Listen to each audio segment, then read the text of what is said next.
So the Emigree is a really good poem to look at for the themes of identity or for memory. So I'm just going to go through this one quite quickly. So it starts off, there was a country, and this sounds very much, it reminds you almost of the beginning of a fairy story, like Once Upon a Time. So it's, I'll just write down fairy tale here. And then it says, I left it as a child. So this opening here, be reminiscent of like a fairy tale, links to the fact that she left this country as a child. So she still uses kind of childlike language at the beginning of her poem when she talks about it. But my memory of it is sunlight clear. So she had to leave this, or she left this country when she was younger, but she has very, very clear memories of it. And the fact that it says it's sunlight clear suggests to us that these are very positive memories for her. And then it says, for it seems I never saw it in that November, which I am told comes to the mildest city. With November here being a metaphor. So if we think about the month of November, it might be cold and it might be dark, which again, which juxtaposes to this idea of sunlight. So she says, I never saw it in that November. So her memories don't involve, the negativity in this country, the coldness of this country, or dark times of this country. She just remembers the really positive memories. She says the worst news of it cannot break my original view. And we've got the superlative here of worst, with superlative, meaning the most of something, normally ends in est. So the worst news, the worst thing she can hear about it, cannot break her original memories. So her memories are so clear and are so vivid to her that no matter what people tell her, she's not going to change her view. She's got really, really positive view. And she, again, we've got another metaphor. These memories are the bright filled paperweight. And if you think about a paperweight being, again, something that's very clear because it's made of glass, and also it's often filled with, decorative things such as flowers and things like that. So to her, the memories are really bright, positive, and very, very clear.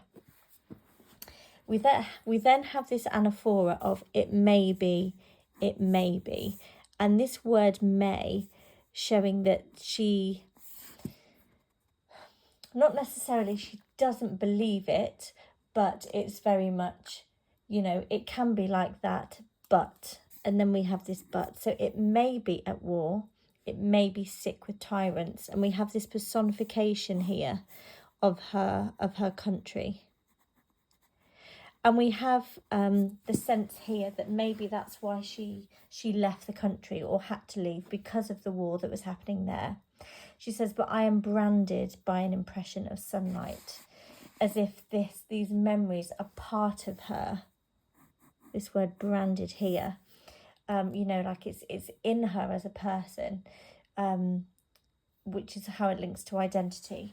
And if you notice, each of our stanzas ends with this word sunlight. So no matter what she's told about her country, all these negative things that she's told, she always ends the stanzas on a positive, on this idea of hope and happiness and warmth. Okay, so we talk about the white streets of that city, white being perhaps symbolic of purity and innocence, again linking to her innocent view of this country. But we then have this kind of semantic field of war with the tanks and the frontiers, again suggesting that this country is now at war. And then the child's vocabulary I carried here, like a hollow doll, so we've got the simile, opens and spills a grammar, soon I shall have every coloured molecule of it.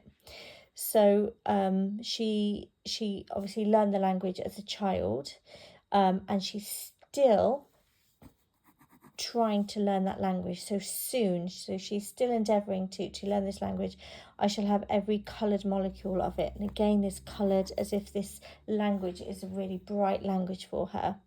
And again, we've got this, it may by now be a lie, banned by the state, but I can't get it off my tongue. So suggesting that this language is not spoken anymore because of the tyrannical regime. It talks about tyrants here. But she can't get it off her tongue. Again, this metaphor of it being part of her identity. It tastes of sunlight. Now we've got this mixture here of the senses, because obviously we don't taste sunlight. We see sunlight, or we might feel sunlight on our skin. But because she says it tastes it, she's mixing the senses, which we call synesthesia. Where you're kind of confusing the senses, which kind of suggests that it's all consuming. So her memories and this part of her identity is part of all of her senses. Then we have this, I have no passport, there's no way back at all.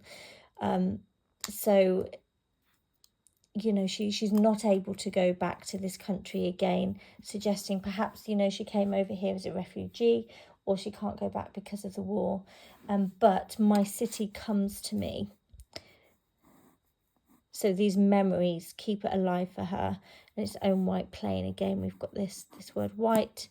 It lies down in front of me, docile as paper. I comb its hair and love its shining eyes. Again, we've got personification.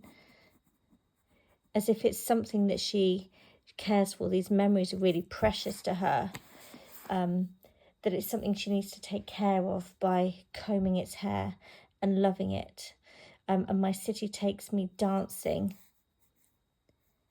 as if these memories of her childhood, her country from her childhood, gives her excitement and keeps her alive. Then we've got, they accuse me of absence, they circle me, they accuse me of being dark in their free city. So we've got this reference to they, as if she feels that she doesn't fit in where she's living now, and as if she's you know, she's come up against some difficulties with the people there, saying that they circle me like she's prey, almost like she's being targeted, and she's really vulnerable.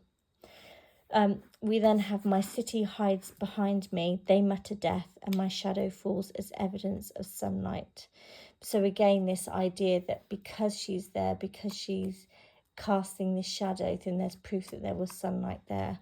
Again, ending on this positivity of warmth and happiness of her memories.